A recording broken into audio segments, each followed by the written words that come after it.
यौम आशूर पर मुल्क भर में सिक्योरिटी के सख्त इंतजामात। हसास तरीन मकामात पर रेंजर्स, पुलिस, एलीट फोर्स और रिजर्व फोर्सेस के अहलकार सिक्योरिटी ड्यूटी पर मामूर।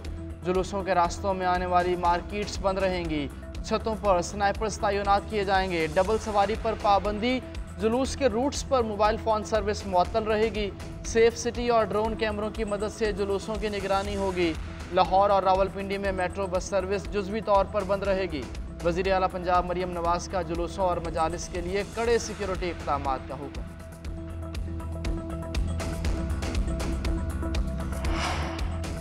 PTI पर पाबंदी लगाने का फैसला अभी हतमी नहीं। पाबंदी की तजवीज़ को पार्टी देख रही है।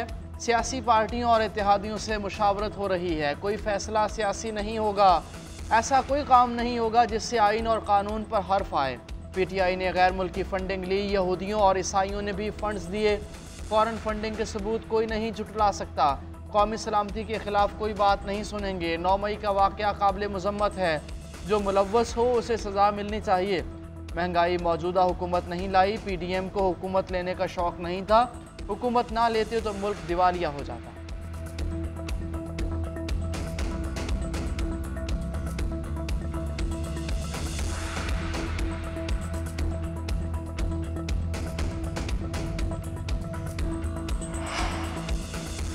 तहरीक इंसाफ पर पाबंदी लगाने से मुताल्लिक़ हमसे मशवरा नहीं किया गया। वज़ीर आला सिंध मुराद अली शाह का कहना है PTI सियासी जमात बनकर चले तो पाबंदी के हक़ में नहीं। अफसोस है कि इनका किरदार सियासी नहीं रहा। तहरीक इंसाफ के साथ जो हो रहा है वो उसकी खुद जिम्मेदार है। पीपल्स पार्टी के सेक्रेटरी इत्तलात शाजिया मरी ने कहा पीपल्स पार्टी को फैसले पर एतमाद में नहीं लिया गया। हुकूमती फैसलों से मुताल्लिक़ क़यादत और पार्टी रहनुमाओं से मुशावरत करेंगे। अगर PTI खुद को सियासी जमात कहती है तो इसे अपना रवैया भी सियासी बनाना होगा। शरीर रहमान ने कहा कि पाबंदी से कुछ हासिल नहीं होगा। नैयर हुसैन बुखारी ने पार्टी रहनुमाओं के बयानात को ज़ाती राय करार दिया। कहा फरतुल्लाह बाबर का सोशल मीडिया पर बयान पार्टी पॉलिसी नहीं, पार्टी क़यादत मुशावरत के बाद ही अपनी कोई राय देगी।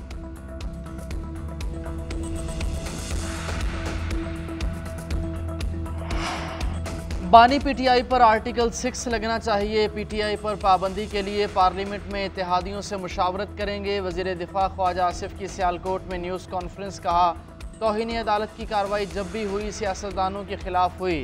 हम अदालत में ऊंचा बोलें तो तौहीन अदालत लग जाती है। एक इदारा 26 लाख केसेस का फैसला नहीं करता, क्या वो तौहीन नहीं करता? अदालतों को चाहिए अपना एहतराम करें। सियासतदानों को इतना कमज़ोर ना समझा जाए। 2018 के इलेक्शन रिजल्ट को किसी को नज़र नहीं आए। उस वक्त अदलिया ने नोटिस क्यों नहीं लिया? आइन को रीराइट किया जा रहा है। हमारा अदालती निज़ाम 9 मई वाक़यात में मुलव्वस मुल्ज़मान को तहफ़्फ़ुज़ दे रहा है। किसी मुल्ज़िम को सज़ा नहीं दी गई। क्या आइन से मावरा फैसले देने पर किसी एक जज पर तौहीन अदालत लगी है? जिन लोगों ने भुट्टो को फांसी पर चढ़ाने का फैसला दिया उन पर आर्टिकल 6 लगाएं। सियासी जमातों पर पाबंदी मसाइल का हल नहीं, मगर किसी जमात को 9-10 मई भी नहीं करना चाहिए। अभी पाबंदी लगी नहीं और अमेरिका का इजहार तशवीश सामने आ गया। एक जमात अगर मुल्की तनसीबात पर हमला करे तो उस पर कैसे पाबंदी ना लगे? किसी पर पाबंदी या आर्टिकल 6 लगाने से पहले काबीना से ज्यादा कौम को एतमाद में लेना जरूरी है। साबिक़ वफाकी वज़ीर जावेद लतीफ़ का कहना है क्या पाकिस्तान में पहली बार किसी सियासी जमात पर पाबंदी लग रही है? हमारी हुकूमतें ख़त्म की गई, इस वक्त तो किसी ने इजहार तशवीश नहीं किया। बानी PTI की हुकूमत ख़त्म करना पाकिस्तान के लिए अज़ाब बन गया है। पाबंदी तो क्या, बानी PTI को कानून के कटहरे में खड़ा करना चाहिए। पाकिस्तान मुआशी, अखलाकी, दिफाई और सिफारती लिहाज से कमज़ोर हो गया है। अब हम मज़ीद किसी इम्तिहान के काबिल नहीं रहे। हुकूमत गोल में कॉन्फ्रेंस बुलाए, बताया जाए कि 6000 दहशतगर्दों को कौन वापस मुल्क में लाया।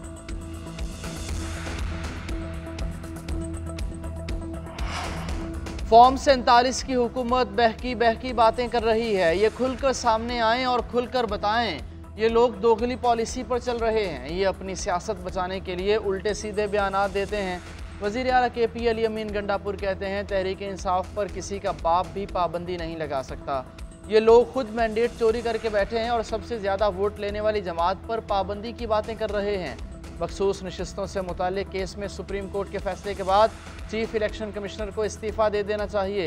एड हॉक जजेस की तैनाती के हक़ में नहीं हैं। असम्बली में इस पर बात करेंगे। एड हॉक जजेस लेने के बजाय मेरिट पर जजेस की तकर्री होनी चाहिए।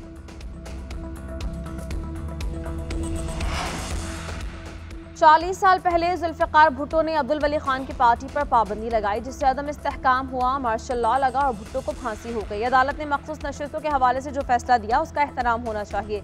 मुशाहिद हुसैन सैयद की JNN के programme news edge with Fariha Idris में गुफ्तगू।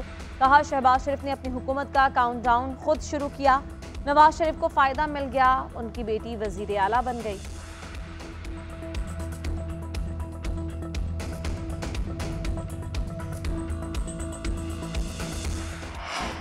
मुल्क में अदम इस्तेहकाम की बड़ी वजह अस्करी इदारों की मुदाखलत है। ताकतवर हलकों की सियासत में मुदाखलत मुल्क के लिए नुकसानदेह है। मौलाना फजल रहमान का पेशावर में JUI की सूबाई मजलिस आमला के इजलास से खिताब। कहा, 2018 और 2024 के इंतखाबी नताइज ने इदारों के सरेआम मुदाखलत का पोल खोल दिया। अज़्म इस्तेहकाम ऑपरेशन से खैबर पख्तूनख्वा में बेचैनी में इजाफा होगा। मजलिस आमला के इजलास में अहम फैसले, कमर तोड़ महंगाई, अमन व अमान की बिगड़ती सूरत हाल पर बातचीत। 10 अगस्त को मर्दान में किसान कन्वेंशन, 11 अगस्त को पेशावर में ताजिर कन्वेंशन बुलाने का फैसला, 18 अगस्त को लकी मरवत में अमन जरगा होगा।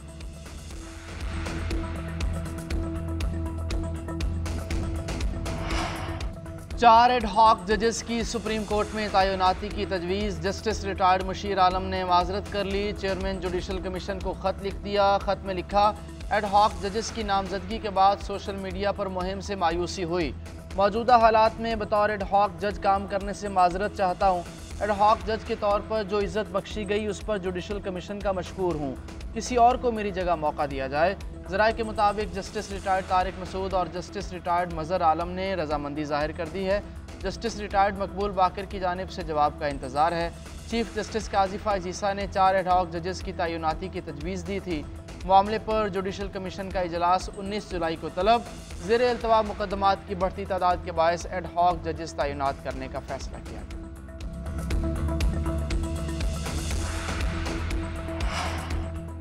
चेयरमैन PTI बैरिस्टर गौहर ने एडहॉक जजेस की तकर्रुरी की मुखालिफत कर दी। कहा, 2015 से सुप्रीम कोर्ट में किसी एडहॉक जज की तकर्रुरी नहीं की गई। उसूली तौर पर फैसला किया गया कि एडहॉकिज्म आज़ाद अदलिया के लिए मुतासिब है।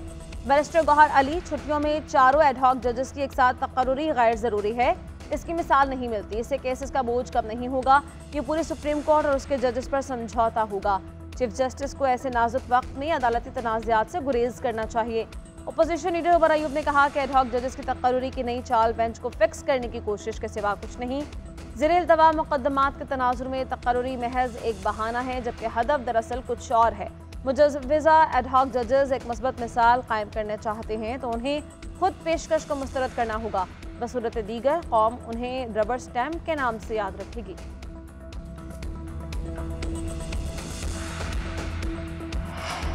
पाकिस्तान बार काउंसिल के 7 अरकान का एडहॉक जजेस की तैनाती पर शदीद तहफ़्फ़ुज़ात का इजहार। Member bar council Abid Zubairi कहते हैं, आइन के आर्टिकल 181 के तहत हाई कोर्ट के जज को ही एडहॉक जज बनाया जा सकता है। शफकत चौहान ने कहा, सुप्रीम कोर्ट आइनी इदारा और आइन के तहफ़्फ़ुज़ का ज़ामिन है, इसे सियासी अखाड़ा ना बनाया जाए। साबिक जज मुशीर आलम का एडहॉक जज का ओहदा कबूल न करने का फैसला काबिल तहसीन और काबिल तकलीद है।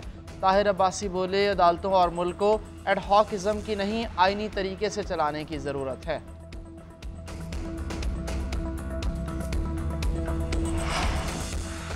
तोशाखाना नई रेफरेंस में बानी PTI और बुशरा बीबी से तफ्तीश। नैब की टीम ने अडियाला जेल में 4 घंटे से ज़ायद वक्त तक दोनों से सवालों जवाब किए। तफ्तीशी टीम की सरबराही डेप्यूटी डायरेक्टर मोहसिन हारून ने की।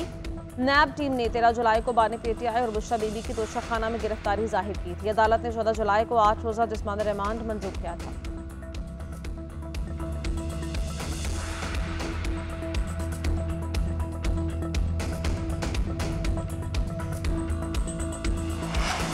बानी PTI पर जदीद डिवाइसेस के ज़रिए मुजरिमाना साजिश फैलाने का इल्ज़ाम है। इंसाफ के उसूलों को मद्देनज़र रखते हुए तफ्तीश के अमल में खलल नहीं होना चाहिए।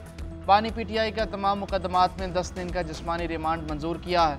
इंसदाद दहशतगर्दी अदालत ने बानी PTI का जना हाउस समेत 12 मुकदमात में रिमांड मंजूरी का तहरीरी हुक्म जारी कर दिया। तहरीरी हुक्मनामे में कहा गया कि तफ्तीशी के मुताबिक बानी PTI ने गिरफ्तारी की सूरत में कारकुनान को अस्करी तनसीबात पर हमले का कहा। बानी PTI ने कहा, जब उन्होंने कुछ किया ही नहीं तो वो मुआफ़ी क्यों मांगें।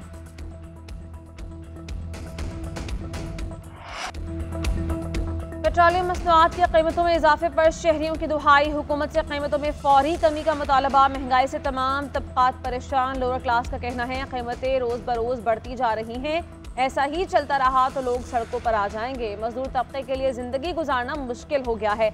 मिडिल क्लास को भी पेट्रोल की कीमतों की सूरत में मुश्किलात का पहाड़ दिखाई दे रहा है। कहा कि दफातर जाने आने के लिए मोटरसाइकिल का खर्चा बढ़ता जा रहा है। पेट्रोल और डीजल महंगा होने पर पब्लिक ट्रांसपोर्टर्स भी किराए बढ़ाएंगे। घरेलू बजट से बुनियादी ज़रूरियात माइनस करने का वक्त आ गया। अपर क्लास ने भी गाड़ियों पर सफ़र महंगा करार दे दिया। हुकूमत ने पेट्रोल 9 रुपये 99 पैसे और डीजल 6 रुपये 18 पैसे महंगा कर दिया। पेट्रोल की नई कीमत 275 रुपये 60 पैसे, डीजल की 283 रुपये 63 पैसे फी लीटर हो गई।